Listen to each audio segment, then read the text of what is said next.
Il y a évolution, ce n'est peut-être pas satisfaisant, mais on ne peut pas ne pas reconnaître qu'il y a eu évolution. Maintenant, nous aimerions que cette évolution s'accélère, parce que je pense que les femmes de Côte d'Ivoire méritent mieux. Ce sont elles qui nourrissent cette Côte d'Ivoire, et donc elles méritent une place qui soit reconnue par tout le monde et qui soit celle qui est la leur. Je vais vous surprendre, mais pour moi, le concept de l'égalité des genres n'est pas un concept complet.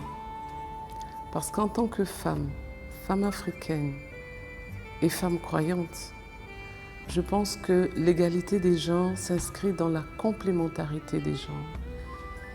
Il n'y a pas une égalité mathématique. Il y a une égalité dans les droits, il y a une égalité dans les capacités, mais il y a surtout une complémentarité. Nous étions en mission pour financer des projets. Nous avons rencontré des femmes qui faisaient le karité. Et quand on leur a expliqué un peu ce qu'on faisait, et on leur a demandé, mais vous, comment vous vous voyez, etc. Et puis il y en a une qui a eu une expression qui nous a été traduite après. Elle a dit, moi femme feuille,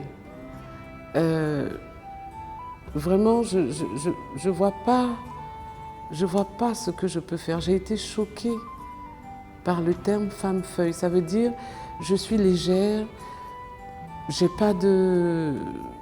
Je sais pas comment je peux dire. Elle se considérait comme une femme feuille. Imaginez, elles produisent le karité, elles s'occupent des enfants, elles produisent en même temps les légumes. Et avec ça, elles se considèrent comme une femme feuille. Je crois que j'ai été choquée parce que je me suis rendu compte que les femmes se dévalorisaient elles-mêmes. Elles se regardaient par rapport au miroir que la société leur apportait. Et je voudrais simplement dire aux femmes qu'elles ne sont pas des femmes feuilles.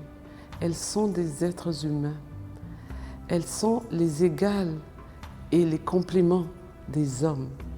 Et donc pour cela, elles ont leur place dans la société.